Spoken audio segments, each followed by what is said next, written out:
word to wise. Grass only greener when it's fertilized. Gave them truth in these songs, they prefer to lies. Destiny beautiful, adrift in her purple lies. You can't see me, you Stevie. Wondering how I reach more evolutions than Evie and make it look easy.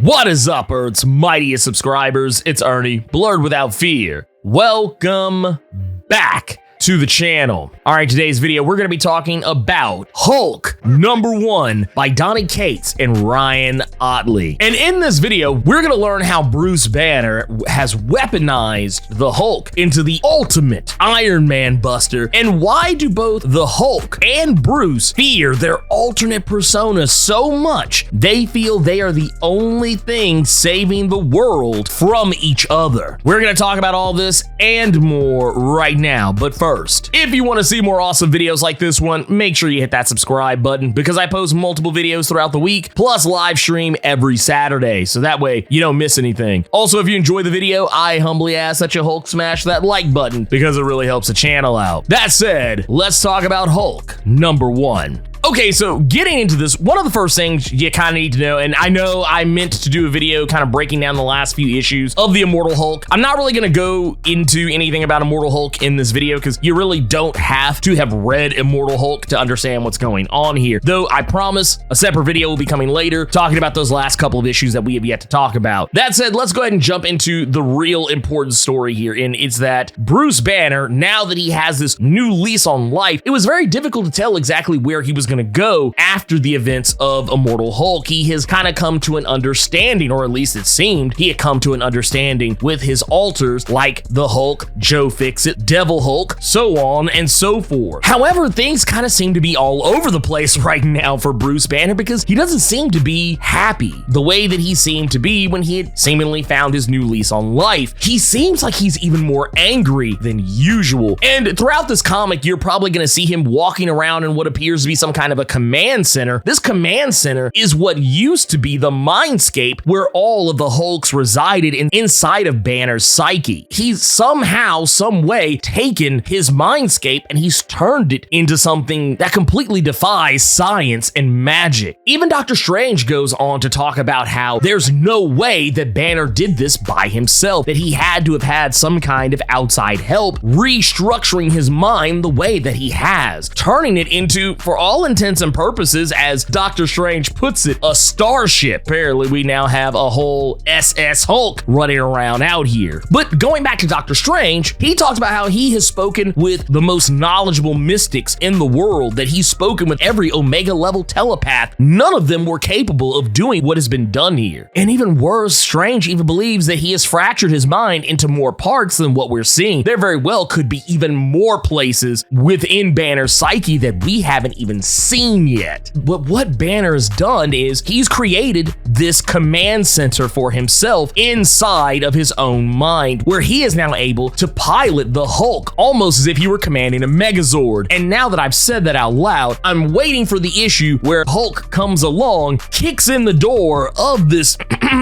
Mega Hulk, and throws him out of it. And who knows, that person who comes in and kicks him out of his own Megazord, it could very well be his conscience, or what seems to be operating as his conscience, where there's a manifestation of his ex-wife Betty that seems to be lingering inside of his mindscape, trying to talk some sense into him, but it doesn't seem like she's actually really there. I'm not saying that, Betty's trapped in his mindscape or anything. It kind of reminds me of one of those Moon Knight scenarios, back when Moon Knight had manifestations of each of the Avengers in his head talking to him. Kind of reminds me of that. So Banner is piloting the Hulk now. He has complete and total control while he is in Hulk form. Even in this Hulk form, very similar to how it was when Devil Hulk was in the driver's seat, Banner seems to have all his faculties about him. He doesn't speak as the Hulk would, as we are used to seeing him. And yet, at the same time, he still has all of the Savage Hulk's unbridled power. Why is that the case? The reason why this actually works is because Banner is actually channeling all of that rage and fear fury of the Savage Hulk behind closed doors. Just as how he learned in the pages of Immortal Hulk, his alters can be locked away, and that's exactly what he's done. He has created an impenetrable cage that the Savage Hulk cannot break out of. He's put him in something that Banner calls the engine room, a place where he can constantly torment the Savage Hulk, sending wave after wave after wave of armies after him, armies that will not end so long as Banner wills it, giving the Savage Hulk something to focus his rage and energy on, giving Banner all the power he needs to become even more unstoppable than he already was, to the point that he's going up against a Tony Stark inside of a Hulkbuster armor, and throughout the course of this comic, he beats the absolute bejesus out of Tony Stark. He's able to lay into Tony Stark in ways that are probably giving Iron Man some level of PTSD, because it's very reminiscent of Civil War II when Captain Marvel beat the absolute bullshit out of him. Even when Stark brings a squad of Hulkbusters to rain down artillery on Bruce, it's not enough, even to the point where he has to resort to using what Stark calls an adamantium nanoparticle shrapnel barrage, a salvo of missiles that explode and unleash, well, adamantium nanoparticle shrapnel. This stuff is powerful enough to burrow into the Hulk's skin and can be reformatted to become whatever Stark wants it to become. And he tries to use it to trap the Hulk, but once again, Banner is now powered by the full, unbridled, and infinite rage of a Savage Hulk, while maintaining his mental faculties. He's able to take this energy that the Savage Hulk is providing and literally destroy every single one of the Hulkbusters, completely obliterating them, and thankfully, Stark is nowhere to be found within them. But that's just the thing. Banner didn't even really care whether Stark was in there or not. Now, why is Banner going so hard body after Tony Stark? What has Tony Stark done to him this time? I mean, was he planning to ship him off to some alternate dimension, some faraway planet to blow up at, a later date, as what was done during the events of Planet Hulk? No, there was no such thing happening. What Stark was working on was something that kind of goes back to the events of King in Black. Surprise, surprise, considering Donny Cates wrote that story. Tony is using that time that we saw him piloting that Celestial back during the events of King in Black that more or less inspired Tony to use that same technology and create something revolutionary. We have to remember that during the events of King in Black, specifically King in Black number 3, Iron Man had commandeered one of Null's Grendels. With his suit having recently bonded with a symbiote, he was able to use the nanotechnology in the suit to override that symbiote and use it to control other symbiotes. He then flew the Grendel into a Celestial and took over that possessed Celestial, turning it into a giant Iron Man armor. Well, it seems he either kept that very same Celestial or created his own giant armor, or maybe some combination of the two, and he's used it to create a portal to a pocket dimension where people can be sent in the event of another invasion like we saw during King in Black. Now, why does the Hulk need this portal? What is he trying to do with it? The Hulk is trying to use this portal to go somewhere else, and he's not telling anyone exactly where he's going, because at a point during this comic, it becomes apparent to us that Banner doesn't trust the Hulk, that he believes that at some point he's going to die and the Hulk is going to carry on, and then the Hulk will become a more dangerous monster than he ever has been for the rest of the world. He seems incredibly concerned with finding a way to get rid of the Hulk, and rather than wait for anyone else to have to deal with the problem, if there's anyone left to deal with the problem, he'd rather get rid of the Hulk himself, basically kind of inflicting the events of Planet Hulk on himself again. Something tells me Donny Cates might either be creating a new alternate persona for the Hulk, one that is incredibly dangerous that we've yet to see, or maybe a throwback to yesteryear that Bruce has discovered within his mindscape that he's trying to protect the world from. It could even be the Maestro himself, an Earth 616 version of the Maestro that he fears is going to be a problem for the world before too long, because as it's said, he's worried that he's going to die and the Hulk is going to carry on. It even makes me wonder if Banner has discovered something about himself, that this is the reason why he's acting so rashly, that maybe he discovered that he's dying. I'm not saying that is what is the case, but it seems like he's just become incredibly concerned with getting rid of a problem before it can become a problem, and wanting to do it incredibly quickly. But once again, we don't know where he's sending himself, and more importantly, we know that there's also something else going on on with the Hulk that Doctor Strange is the one who is explaining to us, because at a certain point at the very beginning of this comic, we learn that Doctor Strange seems to be of the belief that the Hulk is actually trying to protect the rest of the world from Banner, that maybe Banner is about to do something, and it's very likely what we just talked about, going through that portal. He believes that Banner is about to set the world up for something, and maybe even inadvertently set the world up for something that the Hulk is the only one that will be able to stop it. And the Hulk is now locked away in Banner's mindscape in that engine room, and there's nothing that he can seem to do about it. Now, if you're wondering exactly why the Avengers are having this huge roundtable discussion about what they should be doing with the Hulk and why they seem so interested in taking him down, it's because Hulk has apparently killed a lot of people. Something happened in El Paso, Texas that resulted in a ton of deaths, a death toll that as of this issue, the Avengers still don't have a final number on, and we've yet to see this actual event. And I think it's something we'll see as the issues kind of play out. We'll probably see it within the next 2 to 5 issues to see whatever was the Hulk did in El Paso, or I don't know, maybe one of the alters of the Hulk did in El Paso that's driven Banner to take this newfound stance. But yeah, anyway, I really enjoy this comic, and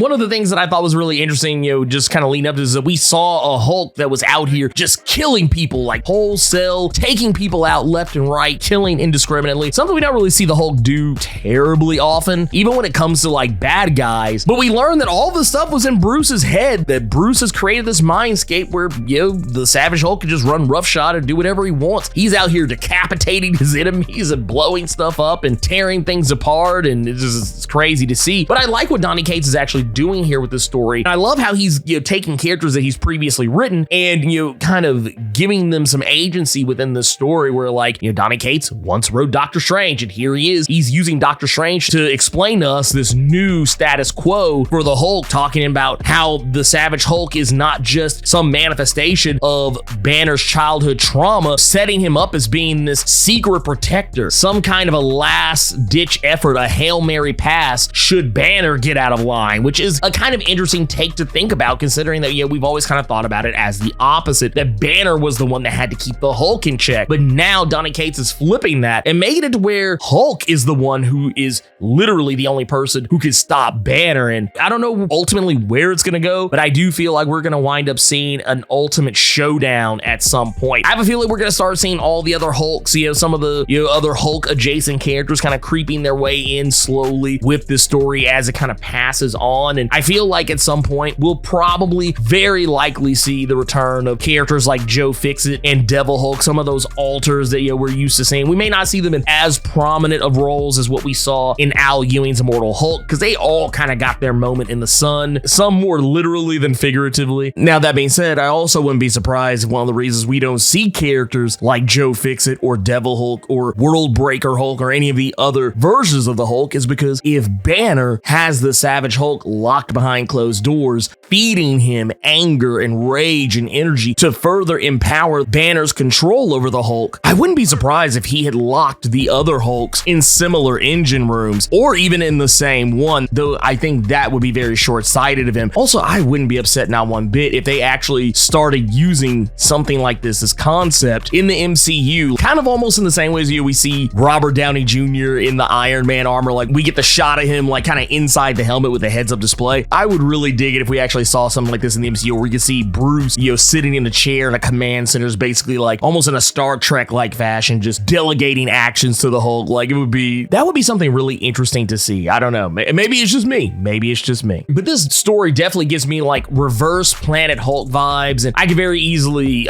see this, going down that road. And now that we're at the end of the video, I also just wanted to say, because I didn't say it in the other video, because technically it was supposed to come out yesterday, and I didn't really expect to release any videos today, but happy Thanksgiving. I'm not really the biggest celebrator of Thanksgiving, outside of, just hanging out with family and eating food, but I do want to wish you all a safe holiday and many more safe holidays to come. And if you're going out on Black Friday, please be careful, please be safe, because people are crazy out there. Anyways, if you enjoyed this video, Hulk smash that like button and make sure to share it all over the internet and with all your friends, so that way they'll know how you leveled up your comic book big brain in regards to the beginning of Donny Cates' run on the Hulk. On your way out, make sure to hit that subscribe button and let me know what you thought about Hulk #1. Keep it plus ultra and sound off in the comments.